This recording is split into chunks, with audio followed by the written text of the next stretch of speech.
오늘 우리에게 주신 하나님의 말씀 보시겠습니다. 자, 오늘은 출애굽기 3장 말씀 보시겠습니다.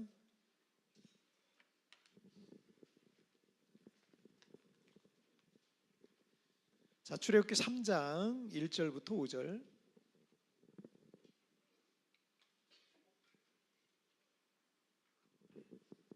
자, 출애굽기 3장 1절부터 5절까지의 말씀 한 절씩 교독할 때 제가 1절 말씀 먼저 봉독해 올리도록 하겠습니다. 모세가 그의 장인 미디안 제사장 이드로의 양떼를 치더니 그떼를 광야 서쪽으로 인도하여 하나님의 산 호렙에 이르매 여호와의 사자가 떨기나무 가운데로부터 나오는 불꽃 안에서 그에게 나타나시니라. 그가 보니 떨기나무에 불이 붙었으나 그 떨기나무가 사라지지 아니하는지라. 이에 모세가 이르되 내가 돌이켜 가서 이 큰 광경을 보리라. 떨기나무가 어찌하여 타지 아니하는고 하니 그때 여호와께서 그가 보려고 돌이켜 오는 것을 보신지라. 하나님이 떨기나무 가운데서 그를 불러 이르시되 모세야 모세야 하시매 그가 이르되 내가 여기 있나이다. 다 같이요. 하나님이 이르시되 이리로 가까이 오지 말라. 내가 선 곳은 거룩한 땅이니 내 발에서 신을 벗으라. 아멘. 자, 오늘 말씀 제목 함께 읽겠습니다. 시작. 어떻게 제기할 수 있을까? 다시 한번 시작. 어떻게 제기할 수 있을까?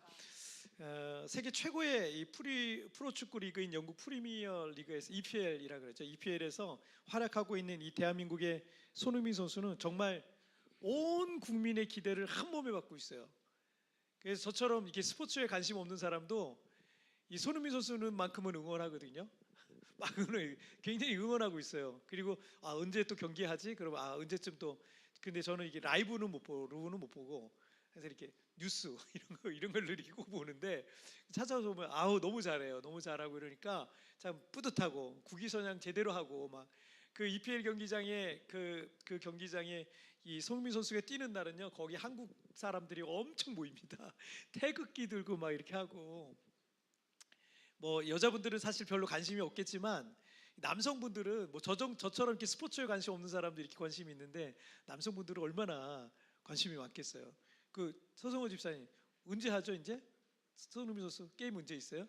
관심 없는 분이시네. 이런 분은 관심 없는 남자분들은 대체로 관심 있어요. 그래서 대체로 관심이 있어가지고 이렇게 우리 서성호 집사님 요즘 맨날 저녁기도 나오시느라 관심이 없으시죠? 그래서 관심이 없으신데 그래서 그 손흥민 선수가 경기를 한번 뛰고 나면은 뭐 우리나라의 그 사람들도 거기 엄청 많고 거기에서 가장 많이 티셔츠 같은 거 팔 때 손흥민 선수 티셔츠가 가장 많이 팔린다고 합니다.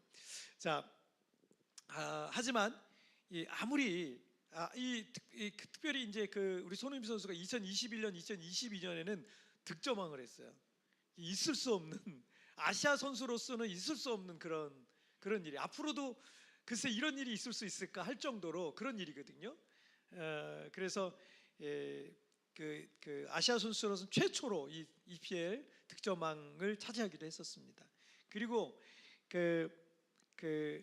이 모든 사람들에게 사실은 이렇게 아무리 잘하는 선수라 할지라도 손흥민 선수라 할지라도 슬럼프도 오고 또 실패도 할 수 있고 그렇거든요. 득점왕을 해서 사람들에게 기대감이 최고치에 있었을 때가 2021년, 2022년 끝나고 2022년, 2023년 시즌제로 하니까 2022, 2023 시즌을 시작할 때 그 시즌 시작할 때 기대치가 최고치였어요. 근데 그때 손흥민 선수가 슬럼프에 빠진 거예요. 골을 못 넣는 거예요. 경기를 제대로 못 풀어나가는 거예요. 심지어는 얼굴뼈가 이렇게 무너져버리기, 뼈가 부딪혀가지고 부서져가지고 이 안화골절 상태로 오랫동안 또 출전도 못하고 수술을 하고 또 회복을 하고 이런 기간이 필요했습니다. 그리고 얼굴 마스크 쓴 채 나중에 이제 월드컵에는 그래도 출전하려고 마스크 쓰고 이제 출전해서 우리나라가 월드컵 16강 진출하는데 큰 역할을 했죠. 그러나 이제 영국으로 또 돌아가서 또 오랫동안 골을 못 넣는 거예요. 계속 골을 못 넣고 이 슬럼프 기간이 점점점 길어지니까 영국의 언론들은요 막 이 손흥민이 슬럼프를 넘어서 이제 쇠퇴기가 이제 온 것 같다. 막 나쁜 말을 막 쏟아내기 시작합니다. 이 언론 특별히 이제 백인들은 어떤 황인종들 이런 우리 아시아계 사람들 되게 무시하는 거 많거든요. 그래서 손흥민이 득점한 것도 굉장히 기분 나빠해요. 사람들 중에는 좋아하는 사람도 있지만 굉장히 기분 나빠하는 사람들도 있습니다. 그래가지고 손흥민이 조금만 잘못하면 막 나쁜 기사를 막 쏟아냅니다. 그러니까 여기서도 이제 막 그런 기사가 막 쏟아져 나오고 있었습니다. 그 즈음에 영국의 그 스포츠 전문 채널인 스카이 스포츠와의 인터뷰를 손흥민 선수가 했는데 사회자가 이렇게 물었어요. 부진했던 경기를 극복하는 자신만의 방법이 있는지. 지금 슬럼프 상태예요. 슬럼프 상태인데 하도 손흥민 선수 그렇게 잘했던 선수가 득점왕 했던 선수가 못 뛰고 있으니까 그 방법이 있는지 어떻게 그걸 극복하냐 이런 걸 물어본 거예요. 손흥민 선수가 이런 얘기를 했어요. 예전 경기는 잊어버리고 다음 경기에 더 잘하려고 노력한다. 누구에게 뭔가 보여주려고 하지는 않는다. 너무 많은 생각은 하지 않으려고 한다라고 합니다. 사실 이 아버지 손흥정 감독한테 많이 배운 거죠. 손흥민 선수가 첫 번째 그 첫 골을 넣었을 때 독일에서 첫 골을 넣었을 때 핸드폰을 뺏어갔대요. 컴퓨터를 뺏어갔대요. 인터넷 보지 못하도록. 아예 인터넷을 아예 할 수 없도록 그냥 컴퓨터하고 핸드폰을 다 뺏어갔대요. 그래서 자기가 그 골을 넣은 거에 대해서 한국에서 막 찬사가 쏟아질 거 아니에요. 그걸 못 봤대요. 못 보게. 왜냐하면 그런 생각들을 하다 보면은 자기가 또 우쭐해지고 교만해지고 이러다 보면 실력에 문제가 생길까 봐 그렇게 한다는 거예요. 손흥민 선수의 이 말은 그런 거에 자꾸 신경 쓰다 보면 오히려 자기 실력을 발휘하지 못하니까 난 지금에 최선을 다하겠다. 뭐 이런 의미겠죠. 손흥민 선수는 이 인터뷰한 이후에 바로 회복이 됐냐? 또 슬럼프에 계속 빠졌어요. 계속 슬럼프에 또 빠져가지고 오랫동안 긴 슬럼프 기간을 보내야 됐고, 손흥민 선수는 이제 월드 클래스거든요. 월드 클래스. 이게 그 전 세계에서 손가락에 꼽히는 그런 공격수인데, 이런 공격수인데 그런데 늘 선발 출전했거든요. 항상. 그런데 감독이 이제 손흥민 선수는 못하니까 뺐어요. 그래서 벤치에 앉아 있는 후보 선수로 경기를 시작하는 그런 어떤 수모도 손흥민 선수가 겪게 됩니다. 근데 이제 후반에서 이제 경기가 시작이 됐는데 경기가 이제 45분 끝나고 이제 또 45분 하잖아요. 10여 분 지나서 후반 시작한 지 15분 지났는데 경기가 잘 안 풀렸는지 감독이 손흥민 선수 한번 뛰어봐라. 손흥민 선수도 뛰고 싶어하고 뛰어봐라. 그래서 보낸 거예요. 한 후반 시작하고 한 10여 분 지나서. 그리고서는 13분 만에 13분 만에 3골을 넣었어요. 그 해트트릭이라 그러잖아요. 그걸 넣었어요. 그걸. 그러니까 각본 없는 드라마를 손흥민 선수가 또 쓴 거예요. 그래서 뭐 이 손흥민 선수는 그런 일들이 많기 때문에 참 이 손흥민 선수를 사람들이 좋아하지 않나 이런 생각이 듭니다. 자, 그런데 운동선수나 뭐 학생이나 직장이나 직장인이나 뭐 사업가나 저같이 목회자들도 또 크리스찬들도 누구에게나 슬럼프는 옵니다. 실패라는 거는 누구에게나 있을 수가 있습니다. 그런데 그 실패를 어떻게 다루느냐가 참 중요해요. 오늘은 무려 40년간 실패의 아픔 속에서 살던 한 사람의 이야기를 우리가 좀 살펴볼 건데, 이 하나님께서는 그 오랜 실패 속에서 어떻게 그를 재기시키셔서 위대한 하나님의 사람으로 쓰임받게 하셨는지 오늘 그 부분을 우리 성경을 통해 좀 살펴보도록 하겠습니다. 자, 첫 번째 주제 한번 보실까요? 시작. 과거의 실패에서 벗어나라. 다시 한번 시작. 과거의 실패에서 벗어나라. 오늘 본문의 주인공은 모세입니다. 모세는 특별한 출생과 특별한 성장기를 보낸 사람이죠. 야곱의 이스라엘의 시조는 아브라함이잖아요. 아브라함이 이삭을 낳고 이삭이 야곱을 낳고 야곱이 12아들을 낳고 그 12아들이 자식들을 낳으면서 이 야곱의 부족이 70명 정도가 됐어요. 작은 부족이죠. 70명 정도 되는 부족이 됐는데 큰 기근을 이 가나안 땅에서 만난 거죠. 그래서 그 당시에 요셉이 애굽에서 총리를 하고 있었잖아요. 그래서 온 가족을 데리고 애굽에 내려가서 그곳에서 정착을 하게 됩니다. 원래는 기근만 피했다가 오려고 그랬는데 요셉이 워낙 거기서 잘 나가고 요셉 한 사람 때문에 너무 편하게 살 수 있으니까 거기 눌러 앉게 된 겁니다. 그래서 그곳에서 눌러 앉다 보니까 몇 년이 지났냐면 350년이 지난 거예요. 이 당시, 이 성경이 기록될 당시가 350년이 훅 지난 거예요. 350년이면 여러분 엄청 긴 세월이잖아요. 그죠? 그 세월 동안 이 이스라엘 사람들은 거기에 살고 있었던 거예요. 그런데 그 애굽 땅에서 350년 대 정도 됐을 때 레위 지파의 레위 족속의 부부 사이에서 모세라는 사람이 태어나요. 그런데 이 야곱의 후손들, 즉 이스라엘 족속 사람들이 폭발적으로 증가를 했습니다. 뭐 아이만 낳으면 죽지도, 예전에는 아이를 많이 낳았던 게 한 10명 낳아도 거기서 몇 명 죽거든요. 우리 부모님 세대도 그랬어요. 우리 부모님 세대도 10명을 낳으셨더라고요. 할머니가 조그마신데, 저희 친할머니가 다 되게 키가 작으시거든요. 조그마신데, 그런데 10명을 낳으셨어요. 그 중에 둘이 이제 먼저 세상을 떠났고, 그 나머지 8형제 8남매가 저희 아버지 형제로는 이제 8남매가 되십니다. 저희 부모님 세대도 넷은 그래도 낳았으니까. 자, 그래서 이 이스라엘 사람들은 근데 아이를 낳으면 너무 많이 낳는 거예요. 아이가 하나도 안 죽는 거예요. 병도 안 걸리는 거예요. 다 낳고. 그러니까 인구가 폭발적으로 증가하는데 70명이 내려갔는데, 그 70명이 나중에 430년 만에 애굽에서 나올 때는 몇 명이 됐냐면 60만 명이 됐어요. 성인 남자만 60만 명이 됐어요. 그게 얼마나 인구가 많아진 겁니까? 굉장히 많아진 거죠. 그러니까 인구가 그렇게 폭발적으로 증가하니까 애굽의 바로 왕이 위기감을 느꼈던 거예요. 그래서 이스라엘 민족 말살 정책을 시행합니다. 이스라엘 족속이 아들을 낳으면 무조건 죽이라는 거예요. 살해했어요. 그래서 유아 살해 정책을 썼습니다. 이스라엘 사람들이 남자아이만 낳으면 무조건 죽였습니다. 그런 혼란한 시기에 모세가 태어난 거예요. 그럼 모세도 죽어야 되거든요. 죽여야 되는 거예요. 그래서 애굽 사람들 입장에서는. 그래서 모세가 그때 태어났는데, 모세의 부모는 아들을 어떻게 죽입니까, 자식을. 그래서 얘를 숨겼어요. 숨겨서 키우고 있는 거예요. 근데 어디를, 노예 신세니까 어디로 도망갈 수가 없잖아요. 그래서 숨겨서 키우는데 한 석 달쯤 되니까 아이가 울음소리가 너무 우렁차진 거예요. 그래서 더 이상 숨겨서 키울 수가 없는 상태가 돼서 이 모세의 부모가 갈대 상자에다가 역청을 발라가지고 100일도 안 된 이 아기 모세를 바구니에 넣어서 나일강에 띄워보낸 겁니다.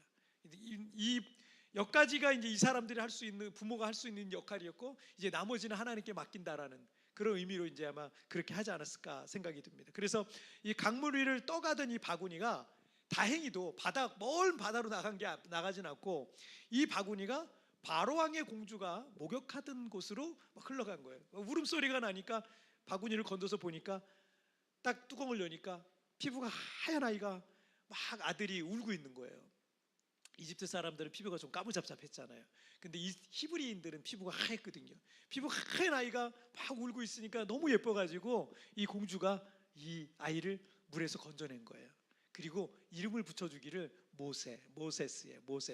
모세라고 이름을 붙여줬는데, 이 모세란 뜻이 물에서 건져내다 라는 뜻을 갖고 있어요. 사도행전 7장 23절 말씀을 한번 보실게요. 시작. 나이가 40이 되매 그 형제 이스라엘 자손을 돌볼 생각이 나더니. 자, 바로의 공주가 모세를 양아들로 삼았어요. 그리고 모세도 양아들이지만 왕자가 된 거예요. 이집트 왕자가 된 거예요. 왕자가 돼서 왕궁에서 왕자로서 받을 수 있는 모든 교육을 다 받았습니다. 당시에는 모든 왕자들이 교육을 잘 받아서 이 왕자들이 큰 거를 굵직굵직한 거 하나씩 맡아야 되거든요. 그리고 왕자들이 모든 교육을 다 봐요. 언어 교육이라든지 군사라든지 철학이라든지 또 여러 가지 그런 것들, 수사학이라든지 말하는 거라든지 다 교육을 받습니다. 그런 교육을 잘 받고 왕자로서 지내는데 나이가 40이 되니까, 근데 자기는 다르거든요. 자기는 히브리인이라는 걸 알고 있거든요. 그러다 보니까 이스라엘 자손을 돌볼 생각이 났다라는 얘기입니다. 모세가 태어나던 시기에도 이스라엘 민족은 크게 학대를 받고 있었는데, 지금 40년이 지났잖아요. 40년이 지난 뒤에도 이 학대는 점점 더 심해지고 있었습니다. 모세의 나이 40이 되었을 때 모세는 이 동족인 이스라엘 백성들이 학대와 고통받는 그런 모습을 지켜보기가 부담스러워지기 시작한 거예요. 남자 나이 40이 되면 자기 얼굴에 책임질 수 있는 나이라는 얘기가 있어요. 그러니까 40 이상 되면 그래도 인생을 책임질 수 있는 그런 사람이잖아요. 그런 책임을 갖게 되는 거죠. 그런 것처럼 모세도 40이 되니까 이제 동족을 돌아보고자. 그 전까지는 자기 젊음이니까 자기 위해서 살아왔는데 이제는 동족을 돌아봐야 되겠다라는 어떤 그런, 하나님이 괜히 나를 이렇게 이런 환경 속에 자라게 하지 않으셨을 것이다라는 생각이 아마 있었던 것 같습니다. 그래서 여러분 사도행전 7장 24절 말씀을 볼게요. 시작. 한 사람이 원통한 일 당함을 보고 보호하여 압제받는 자를 위하여 원수를 갚아 애굽 사람을 쳐 죽이니라. 모세는 학대와 압제 속에 억울한 일을 겪고 있는 그런 히브리 사람을 도와주기려고 했어요. 그래서 애굽인이 막 채찍을 가지고 막 때리고 막 이러고 있었겠죠. 이게 왜 그러냐? 그 얘기를 들어보니까 별것도 아닌 일인데 막 너무 억울한 일을 겪고 있는 거예요, 히브리 사람이. 그래서 그러지 말라 그러니까 이 애굽인이 막 또 막 우락부락 했는 거예요. 그래서 그런 과정 속에 이 모세가 애굽인을 쳐서 죽게 되는 그런 뭐 사건이 일어났습니다. 사도행전 7장 25절 말씀 볼게요. 시작. 그는 그의 형제들이 하나님께서 자기의 손을 통하여 구원해 주시는 것을 깨달으라고 생각하였어요. 모세가 스스로 생각할 때는 자신의 출생부터 성장의 과정 속에 하나님의 뜻이 있고 또 압제와 학대받는 이스라엘을 구원하라는 특별한 주님의 어떤 사명이 있음을 모세도 어렴풋이 아마 이렇게 느끼고 있었던 것 같습니다. 그래서 애굽인의 노예로 억울하게 학대받고 있었던 동족을 도와주려고 했던 건데, 그 동족을 살리려고 했던 건데, 그러다가 애굽인이 죽게 된 거예요. 하지만 그 일이 이제 발각됐습니다. 동족인 이스라엘도 자신의 편에는 서지 않는 모습을 보게 됩니다. 이 동족인데 내가 자기들 위해서 내가 싸워준 건데, 내가 저 사람들 도우려고 내가 이렇게 한 건데, 근데 동족도 내 편이 아닌 거예요. 큰 배신감과 실망감을 느끼는 차에 애굽의 바로 왕도 그 사실을 알고 애굽인을 죽인 이 모세를 죽이려고 찾았던 겁니다. 그래서 모세가 이 왕궁을 빠져나와서 광야로 도망가서 시내 반도를 가로질러서 지금의 사우디아라비아의 북쪽, 서북쪽, 그리고 이스라엘의 남쪽에 해당하는 미디안이라는 지역, 그 광야로 들어가게 됩니다. 그리고 그곳에서 한 여자를 만나서 결혼하게 되고 두 아들을 낳게 되고요. 그것이 큰 실패와 실망 중에 도망온 모세에게는 적잖은 위로가 되었던 것 같습니다. 자, 그리고 오늘 본문인 출애굽기 3장 1절 말씀을 볼게요. 시작. 모세가 그의 장인 미디안 제사장 이드로의 양떼를 치더니 그때를 광야 서쪽으로 인도하여 하나님의 산 호렙에 이르니. 자, 모세는 40세 애굽에서 도망 나와서 나이가 80세가 될 때까지 40년 동안 미디안 광야에서 양떼를 치며 살았어요. 여러분, 모세는 태어나서 바로 40년 동안 애굽에서 왕자로 훈련받은 사람이에요. 당시에 글을 아는 사람이 뭐 몇 명이나 됐겠어요. 대부분이 문맹이었을 거예요. 그런데 왕자로서 모든 교육과 훈련을, 장차 어쩌면 한 나라를 책임져야 되는 그런 어떤 훈련을 다 받았던 거예요. 그러니까 이 모세는 뭐 엘리트 중에 엘리트였고, 심지어 애굽의 왕족, 양아들이긴 했지만 애굽의 로얄 패밀리였던 거예요. 로얄 패밀리. 요즘 말로 여러분 미국 하버드에서 석박사까지 한 사람이 딱 졸업하고 나가지고 시골에 내려가요. 무슨 사명이 있어서 내려간 것도 아니야. 무슨 어떤 비전이 있어서 내려간 것도 아니야. 그냥 시골에 내려가요. 시골에 내려가서 처가살이를 하면서 장인어른 밑에서 양이나 치고 가축이나 치면서 양풀이나 먹이고 그러고 살고 있는 거예요. 여러분, 그렇게 공부를 많이 해서 그렇게 당시에 그렇게 똑똑한 사람이 없었을 거 아니에요. 여러분, 성경에 처음 시작할 때 창세기, 출애굽기, 레위기, 민수기, 신명기, 모세 오경이라 그래요. 이거를 3,500년 전에 쓴 거예요. 3,500년 전에. 여러분, 3,500년 전에, 우리나라 100년 전에도 문맹이 많았는데, 우리나라처럼 이렇게 좋은 한글이라는 좋은 우수한 철자를 갖고 있는 나라인데도 100년 전에 한글 모르는 사람이 많았어요. 3,500년 전에 이 모세 오경이라는 거를 모세가 쓴 거예요. 여러분, 이 정도로 똑똑하고 이 정도로 대단한 사람이었던 거예요. 그런데 여러분, 그렇게 공부를 많이 하시, 그렇게 똑똑하고 그렇게 능력 있는 사람이라면 여러분, 어디를 가든, 자기 나라를 떠났어, 이제 애굽을 떠났어, 그럼 어디를 가든 이 사람은 대단한 일을 할 수 있는 능력이 있는 사람이에요. 그래서 당시 모세가 80세라면, 40년이 지났으니까 80세라면 큰 나라를 하나 세우지 못했더라도 그렇게 똑똑한 사람이, 사람들 모아서 적어도 부족장 정도 하나는 하고 있어야 되는 게 맞습니다. 그런데 그 나이 되도록 뭐하고 처가살이 하고 있는 거예요. 뭐 처가살이 나쁜 건 아니지만 지금 이 모습을 보니까 장인어른한테 잔소리 들으며 야, 털 제대로 깎아, 양 제대로 먹여, 뭐 그러면서 잔소리 들어가면서 장인의 양떼를 돌보면서 엄청난 재능을 낭비하고 있는 거예요. 그렇게 공부를 많이 하고 그렇게 똑똑한 사람이 40년 동안, 그것도 40년이 됐어요. 왜 그랬을까요? 그 이유를 짐작해 볼 수 있는 성경 구절을 우리가 몇 개 좀 살펴볼 건데, 여러분 출애굽기 3장과 4장은 모세의 소명장입니다. 하나님께서 모세를 부르셔서 이스라엘 백성들을 애굽인들의 압제에서 해방시키라라는 그 사명을 주신 게 이 출애굽기 3장과 4장이에요. 자, 출애굽기 3장 11절 말씀 읽겠습니다. 시작. 모세가 하나님께 아뢰되 내가 누구이기에 바로에게 가며 이스라엘 자손을 애굽에서 인도하여 내리이까. 여러분, 모세만한 인물이 없었다니까요. 당시 나머지 이스라엘 백성들은 다 노예였잖아요. 교육을 제대로 받았겠어요? 다 노예인데. 모세만한 인물이 없는데 지금 모세는 뭐라 그래요? 내가 누구이기에 바로에게 가며 이스라엘 자손을 구원하리이까 라고 말하고 있는 거예요.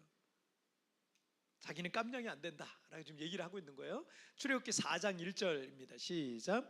모세가 대답하여 이르되 그러나 그들이 나를 믿지 아니하며 내 말을 듣지 아니하고 이르기를 여호와께서 내게 나타나지 아니하셨다 하리이다.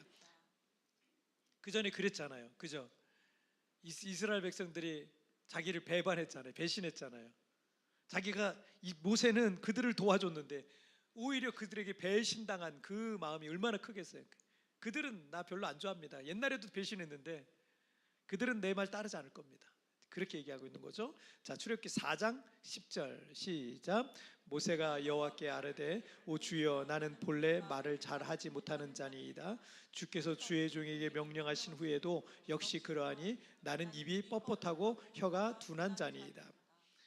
모세는 자기는 말을 잘 못한다 그랬어요. 입이 뻣뻣하고 혀가 둔하다 그랬어요. 여러분, 그런데 사도행전 7장에 보면은 모세는 말과 일에 능한 자라 그랬어요. 말과 행사에 능한 자라. 그런 얘기는 뭐냐면 모세가, 여러분 왕자들이 교육받을 때 그 중에 뭐 좀 문제가 있는 사람들은 제대로 교육이 안 됐겠지만 모세 같은 경우 40년 동안 그 왕자로서의 훈련을 받으면서 그 안에 수사학도 있을 거 아니에요. 말을 어떻게 해야 되는지, 어떻게 논리적으로 해야 되는지 잘 알죠. 누구보다도 잘 아는 거예요. 여러분 모세 오경을 기록한 거 보면 그렇지 않습니까? 얼마나 대단한 3,500년 전에 이걸 기록했다는 건 정말 엄청난 지식과 엄청난 많은 것들을 알고 있기 때문에 이걸 해낼 수 있었던 거거든요. 하나님께서 모세를 그렇게 준비시키신 거거든요. 그런데 자기는 혀가 둔한 자라는 거예요. 말 못한다는 거예요. 나중에 그래서 하나님이 네 형 아론이 말을 잘하니까 붙여줄게, 같이 해, 이렇게 했다니까요. 아니 그런데 원래 사도행전 7장에서는 모세는 말과 일에 능한 자라고 돼 있습니다. 그렇다면 말 잘하는 사람이었어요. 대단한 사람이었어요. 자기가 안 한 것뿐이지. 자, 그 다음에 출애굽기 4장 13절 시작. 이 모세가 이르되 오 주여 보낼 만한 자를 보내소서. 어떻게든 자기는 안 하겠다는 거예요. 보낼 만한 자를 보내소서. 하나님께서 모세를 설득하고 또 방법을 알려주고 아론이라는 형도 붙여주고 또 설득하고 이해시키고 보내시려고 하는데 모세는 계속해서 저는 깜냥이 안 됩니다. 저는 자격이 없습니다. 그런 능력도 없습니다. 부족합니다. 저는 못합니다. 보낼 만한 자를 보내소서라고 지금 말하고 있는 겁니다. 40년 전에 모세는 어땠어요? 얼마나 자신만만했어요. 자기를 통해서 이스라엘이 구원받을 거라고 생각했거든요. 자신만만했습니다. 하나님께서 자신을 통해서 이스라엘을 구원할 것을 확신하고 있었어요. 하지만 보기 좋게 그 생각과 계획은 실패했던 겁니다. 그리고 그 과거의 실패 속에서 도망 나온 다음에 그 과거의 실패 속에서 벗어나지 못하고 40년 동안 계속 그 실패를 묵상하고 그 아픔을 묵상하고 그 분노를 묵상하고 그 미움을 묵상하고 사람들을 향한 그 실망감에서 헤어나오지 못하고 있는 거예요. 이스라엘 백성들 중에 여러분 모세만한 사람이 어디 있겠어요? 하지만 아무리 대단한 사람이라도 여러분 과거의 실패에서 벗어나지 못하면 그냥 일반인만도 못한 상태가 되는 거예요. 가끔 노숙자 분들 중에 회사 경영하던 사장님들도 있다 그러잖아요. 그 사장님들이 지금은 노숙자지만 불과 몇 년 전에 회사를 운영하던 사장님이었는데 어느 날 갑자기 확 한번 실패 딱 하고 나니까 거기 실패해서 벗어나오질 못하는 거예요. 그리고 그냥 일반인들보다 못한 노숙자로서 그냥 그렇게 살아가는 거예요. 여러분, 우리가 그래요. 여러분, 실패해서 벗어나지 못하면, 실패해서 빨리 벗어나야 되는데, 과거에서 빨리 나와야 되는데, 그 과거에 갇혀 있으면 우리가 아무것도 못하는 거예요. 그냥 일반적인 상식적으로 할 수 있는 것보다 못하게 되는 그런 상황이 올 수도 있습니다. 지금까지 농구 역사상 가장 위대한 선수고 농구의 황제라는 수식어를 달고 있는 미 프로 농구의 마이클 조던이 이런 말을 했어요. 나는 선수 생활을 하면서 경기장에서 9,000개의 슛을 실패했고 약 300경기에서 패배했으며 26번의 승부를 결정짓는 슛을 실패했다. 계속 실패하고 실패했다. 이것이 내 성공의 이유다라고 말했습니다. 역설적이죠. 네, 그리고 이렇게 말합니다. 실패하지 않는 방법이 궁금하면 알려드릴까요? 그건 바로 아무것도 하지 않으면 됩니다. 그러면 실패할 리 없거든요. 물론 실패도 없겠지만 그 어느 것도 얻지 못하겠죠. 그렇습니다. 공이 링 안으로 골인되지 않아도 상관없습니다. 일단 공을 던지세요. 노골이 된 그 공이 여러분에게 나중에 성공의 이유가 될 겁니다 라는 말을 했어요. 우리 교회에 이제 대학 입시를 앞둔 친구들이 있는데 제가 우리 친구들 보면 마음이, 제가 도와주지 못하고 제가 대신 시험도 못 봐주고 안타까울 때가 많아요. 그런데 이렇게 보면은 우리 12학년 친구들이 막 교회를 자꾸 오는 거야. 교회를 자꾸 와요. 그래서 지금 학원에 가 있어야 될 시간인데 시간만 남은 교회로 오는 거야. 아침에도 오고 저녁에도 오고. 뭐 마음이 얼마나 답답하면 그러겠습니까? 하나님 의지하고 싶은 마음이 얼마나 크면 지금 학원에 가서 한 달을 더 보려고 할 텐데 그 오는 거예요. 어저께 어떤 친구는 저한테 그래, 목사님 저 잠 못 잤어요 막 이러더라고. 그래서 야, 너 같은 애가 왜 잠을 못 자? 잠 잘 자네. 12학년 애가. 근데 자다가 자꾸 벌떡벌떡 일어난다는 거예요. 그래서 저는 안 믿어서, 야, 너 같은 애가 왜냐면 걔가 성격이 엄청 쾌활하고 밝고 이러니까 그럴 리가 없다고 생각했거든요. 근데 12학년인 거야. 고3인 거예요. 고3. 그러니까 얘가 자기도 많이 부담이 되니까 자다가 그냥 벌떡벌떡 일어나고 잠을 못 자고 엄마 아빠한테 좋은 모습 보여주고 싶은데 그러지 못하고 이러니까 얘가 계속 그런 거예요. 제가 원래는 그런 애가 아닌데 그런다 그러니까 마음이 제가 짠하더라고요. 그런데 가끔 실수 좀 하면 어떻습니까? 인생을 살다가 실패를 좀 하면 어떻습니까? 여러분의 실수와 실패가 여러분에게만 일어난 일이라고 생각하지 마세요. 누구에게나 실수도 있고 실패도 있습니다. 그 실패가 내 인생의 전부라고 생각하지 마세요. 과거의 어느 시점에서 일어난 그 실수와 그 실패와 그 나만 갖고 있는 아픔과 상처가 나만 있다고 생각하지 마세요.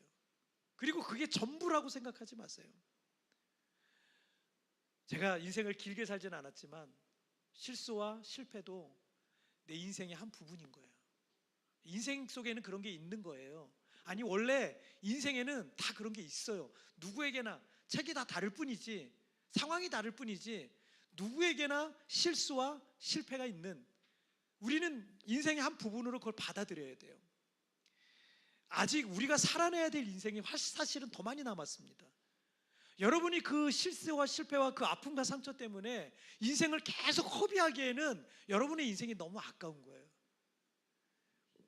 아직 내게는 더 많은 기회들이 있어요. 하지만 지나간 그 실패를 생각만 하면 숨이 턱턱 막히고 미래에 대한 불안과 염려로 잠을 잘 못 이룰 수도 있을 겁니다. 하지만 이미 벌어진 일입니다.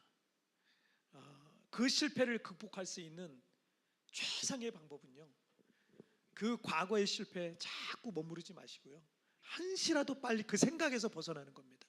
그리고 하나님께서 주신, 잘 들으세요, 하나님께서 주신 오늘이라는, 그리고 시간이라는 이 기회를 여러분 살아가시면 돼요. 오늘과 시간을 우리에게 주셨잖아요. 이걸 우리가 살아가면 되는 거예요. 나의 실패한 과거만이 내 인생이 아닙니다. 그 실패를 디딤돌 삼아서 살아가야 할 나의 새로운 미래도 우리의 인생인 거예요. 월드클래스 손흥민 선수를 길러낸 그의 아버지 손흥정 감독은 그분의 책 나는 읽고 쓰고 버린다 해서 이렇게 말해요. 나는 여기에 잠시 멈춘 것이다. 나는 여기에서 오래 머무르지 않을 것이다 라고 그랬어요.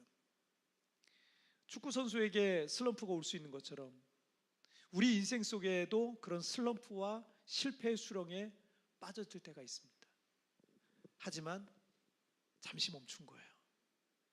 거기 너무 오래 머물 필요는 없는 겁니다. 여러분, 과거의 상처에서 빨리 벗어나세요. 과거의 실패에서, 실수에서 여러분 빨리 벗어나시기를 주님의 이름으로 축복합니다. 자, 우리 두 번째 주제 보실게요. 시작. 이제 거룩함으로 시작하라. 다시 한번 시작. 이제 거룩함으로 시작하라. 40년간 실패의 수렁에 빠져 헤어나오지 못하던 모세에게 하나님이 나타나셨습니다. 창세기 3장 2절 시작. 여호와의 사자가 떨기나무 가운데로부터 나오는 불꽃 안에서 그에게 나타나시니라. 그가 보니 떨기나무에 불이 붙었으나 그 떨기나무가 사라지지 아니하는지라. 이 광야의 떨기나무는 아카시아과의 그 가시덤불 나무입니다. 수분이 없는 이 광야에서 바짝 마른 이 가시덤불에 불이 붙었다면, 불이 가로 붙거든요. 요즘 뭐 그런 그 뉴스들이 즉 나오죠. 너무 건조하면 그냥 불이 붙어요. 이 불이 붙는데, 그렇다면 후룩하고 그냥 순식간에 다 타버려야 하는 게 맞아요. 그런데 모세가 그 광경을 보는데 안 타는 거예요. 불은 붙었는데 나무가 안 타는 거예요. 왜 어째서 가시덤불에 불이 붙었는데 계속 불꽃이 타오르지? 라는 생각에 그 불 붙는 가시덤불에 가까이 다가갔습니다. 그런데 그 떨기나무 가운데로부터 그 불꽃 안에서 여호와의 사자, 천사가 나타난 겁니다. 그리고 모세야, 모세야 라는 음성이 들리자 모세가 내가 여기 있나이다 라고 대답을 합니다. 자, 이 사건에는 여러분 하나의 상징이 담겨 있어요. 여러분, 모세 이야기에 상징적으로 등장하는 마른 나무 지팡이 같은 것들이 있거든요. 근데 하나는 모세가 양을 칠 때 들고 다니던 모세의 지팡이였습니다. 그런데 하나님께서 그 지팡이를 통해서 특별한 기적을 일으키세요. 그 지팡이를 던져봐라 막 그러면서 그 지팡이를 통해서 간단한 기적들을 일으켜 주시는데, 그리고서는 출애굽기 4장 17절에서 이렇게 말씀하세요. 너는 이 지팡이를 손에 잡고 이것으로 이적을 행할지니라, 이렇게 말해요. 이 지팡이를 손에 잡고 이것으로 기적을 일으켜라 라는 말씀을 하셨어요. 이전까지 그 지팡이는 모세가 양칠 때 쓰던 지팡이였습니다. 그런데 출애굽기 4장 20절에 이런 표현이 있어요. 모세가 하나님의 지팡이를 손에 잡았더라. 아니, 이거 모세가 지금 수십 년 동안 들고 다니는 지팡이 아니에요. 그런데 지팡이의 소유권자가 모세에서 하나님으로 소유권이 바뀌었어요. 이름이 바뀌었어요. 여러분, 그 지팡이는 모세가 홍해를 가를 때도 들고 있었어요. 하나님의 지팡이. 또 다른 지팡이는 모세의 형인 아론의 지팡이입니다. 모세와 아론의 리더십에 대해서 의심하고 반역하던 백성들에게 각 지파의 족장들의 지팡이를 다 가져와 그랬어요. 12개의 지팡이를 가져왔어요. 그리고 하나님의 법궤 앞에 지팡이를 다 세워뒀는데, 아론의 그 나무 지팡이 있잖아요. 마른 나무 지팡이에서 싹이 피고 꽃이 밤새, 하룻밤 사이에 꽃이 피더니 거기서 살구 열매가 열렸다는 거예요. 그것을 통해서 마른 지팡이와 같은 아무런 생명력도 없는 그에게 하나님의 권위와 리더십을 주는 그런 사건이었습니다. 자, 모세에 관한 기록에서 여러분 오늘 본문에 광야의 마른 떨기나무, 그리고 모세의 마른 나무 지팡이, 아론의 나무 지팡이, 이 세 가지가 주는 메시지가 있습니다. 마른 나무는 생명력이 없는 거예요. 죽은 거예요. 땔감 외에는 쓸 수 있는 게 아무것도 없어요. 땔감밖에 안 돼요. 하지만 여호와의 사자가 떨기나무 가운데 나타나니까 그 불이 안 꺼져요. 모세의 지팡이가 하나님의 지팡이로 변하니까 홍해도 가르는 지팡이가 돼요. 아론의 마른 나무 지팡이에서 열매가 맺혀지는 것을 통해서 이렇게 말씀하시는 거예요. 아무리 메마르고 죽어 있는 것 같은 인생도 하나님이 임하시면 그가 살아난다. 그 가정이 살아난다. 그리고 다시 쓰임 받는다라는 것입니다. 여러분, 내가 마른 나무 지팡이에 가도 상관없어요. 하나님이 임하시면 쓰임 받을 수 있습니다. 자, 출애굽기 3장 5절 말씀 보실까요? 시작. 하나님이 이르시되 이리로 가까이 오지 말라. 내가 쏜 것은 거룩한 땅이니 내 발에서 신을 벗으라. 제대로 된 포장도로라는 게 없었던 이 고대 시대에 비라도 오면 질퍽한 땅을 걷던 신발은 사람의 신체에 맞닿아 있는 것 중에 가장 더러운 것이 될 겁니다. 여기 우리는 신발들이 다 깨끗하잖아요, 그죠? 여기는 뭐 그래도 필리핀이고 여러분 다 차 타고 오셨고 신발들이 다 깨끗하지만 시골 교회라든지 막 이런 데 가면은 발들이 다 들어온 게 많이 묻어 있어요. 도로 포장이 시골도 많이 돼 있음에도 불구하고 뭐 밭에서도 오시고 논에서도 오시고 이러다 보니까 많이 묻어 있잖아요. 옛날 고대 때는 어땠겠어요? 발이 제일 들어온 거야. 그러니까 그 제일 들어온 부분이 이 신발이었습니다. 그런데 하나님께서 내가 선 곳은 거룩한 땅이니 내 발에서 신을 벗으라 라고 말씀하시고 있습니다. 지난 40년간 모세는 과거의 실패에서 벗어나지 못하고 그 실패 수렁에 갇혀 있었습니다. 그런데 그 인생의 실패 속에 있었던 모세를 하나님이 다시 부르셔서 하나님은 그를 통해서 일하시길 원하셨던 겁니다. 그런데 어떤 모세를 통해 일하고 싶으셨냐면 실패 속에 있었던 모세가 아니라 거룩한 모세를 통해서 일하고 싶었던 거예요. 그래서 하나님이 하신 첫 번째 일은 모세를 거룩하게 하시는 일이었습니다. 여러분, 출애굽기 4장 24절, 이게 또 소명장이에요. 여전히 소명장이에요. 같이 읽겠습니다. 시작. 모세가 길을 가다가 숙소에 있을 때 여호와께서 그를 만나사 그를 죽이려 하시니. 모세의 소명장을 읽어가다가 갑자기 난해한 이 구절 앞에서 성도들은 다 당황하는 거예요. 이게 무슨 일이지? 하나님께서 모세를 쓰시겠다고 그를 부르셨는데 이 소명장이 다 끝나기도 전에 하나님께서 모세를 갑자기 죽이려 하시는 장면이 나와요. 자, 그런데 그때 모세의 아내였던 시보라라는 이름을 갖고 있는 아내가 갑자기 둘 사이에서 태어난 아들의 할례를 갑자기 행해요. 할례를 해서 그래서 그 할례를 통해서 이제 이 시보라가 그러죠. 그 할례한 그것을 표피를 이제 모세 앞에 던지면서 시보라가 그래요. 당신은 내 피남편이다 란 말을 해요. 그러니까 하나님께서 그 칼을 거두시는 장면이 나옵니다. 이게 갑자기 무슨 일일까요?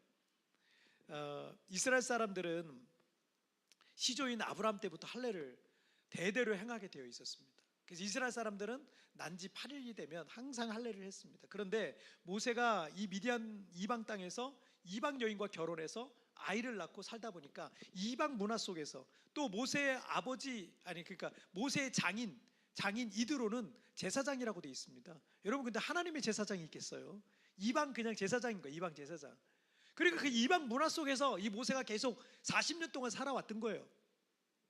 그리고 그 제사장의 딸이 이 시보라라는 여인이었고, 모세가 자기도 어렸을 때부터 이렇게 본 게 있을 거 아니에요. 들은 게 있을 거 아니에요. 아들 할례를 행해야 된다는 걸 알고 있었을 거예요. 그런데 할례를 안 해요. 왜 안 했을까요? 시보라가 반대했을 거예요. 시보라가 거부했던 것 같아요. 그거 왜 그렇게 끔찍한 걸 하냐고, 안 된다고 막 그러지 않았을까라고 생각이 드는 거죠. 그래서 갑자기 이런 사건이 나타났던 거죠. 여러분, 디모데후서 2장 20절을 한번 보실까요? 시작. 큰 집에는 금그릇과 은그릇뿐 아니라 나무그릇과 질그릇도 있어 귀하게 쓰는 것도 있고 천하게 쓰는 것도 있고. 금그릇, 은그릇 귀한 거죠. 나무그릇, 질그릇은 비교적 귀하지 않아요? 근데 그래서 귀하게 쓰는 게 있고 천하게 쓰는 게 있다. 여러분, 그런데 디모데후서 2장 21절 보실게요. 시작. 그러므로 누구든지 이런 것에서 자기를 깨끗하게 하면 귀히 쓰는 그릇이 되어 거룩하고 주인의 쓰심에 합당하며 모든 선한 일에 준비함이 되리라. 아멘. 자, 금그릇이나 은그릇을 귀하게 쓰는 게 아니에요. 하나님은 여러분이 실력이 있고 능력이 있고 경력이 많다고 해서 하나님이 여러분을 쓰시는 거 아니에요. 어떤 그릇을 쓰세요? 깨끗한 그릇을 쓰시는 거예요. 모세가 실력 있는 사람이잖아요. 근데 그때 안 쓰셨어요. 실력이 있어서 그 실력 믿고 있을 때는 하나님이 쓰지 않으셨어요.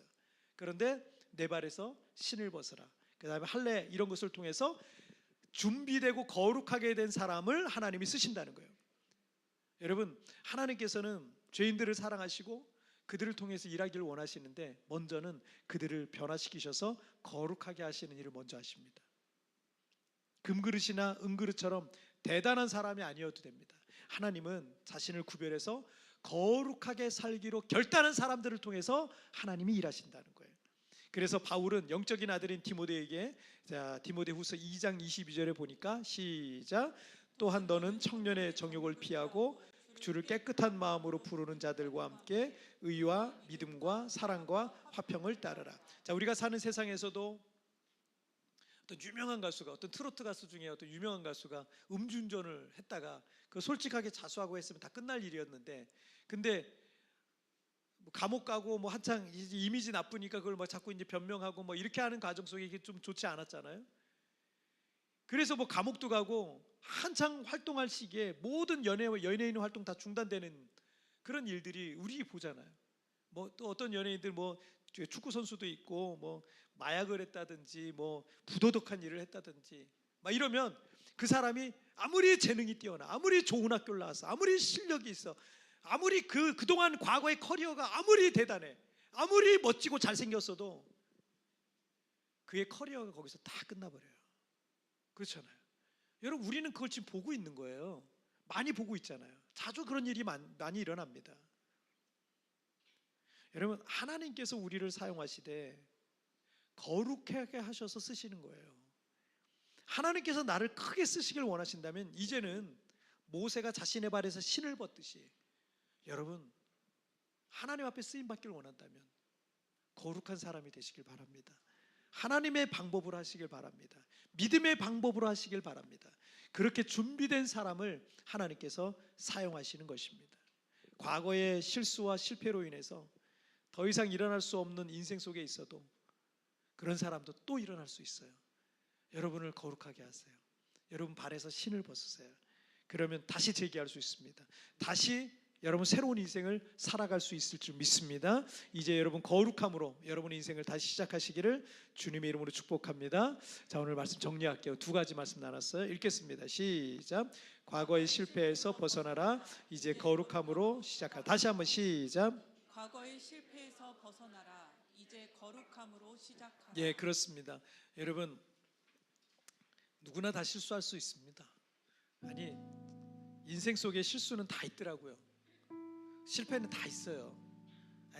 조금 차이가 있겠죠. 그런데 그게 내 문제만은 아니라는 거죠.